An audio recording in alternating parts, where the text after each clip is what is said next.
Hey everyone, welcome to the Weller channel. Today I'll show you what to do if CapCut lags, freezes or hangs. First, try opening CapCut itself, then go to settings and clear the cache there.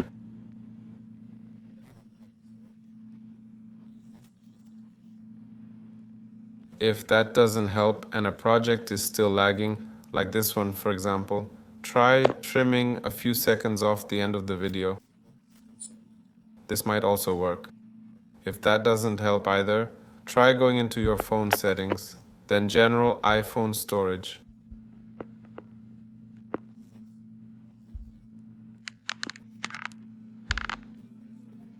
Find CapCut, tap Offload app, then reinstall it.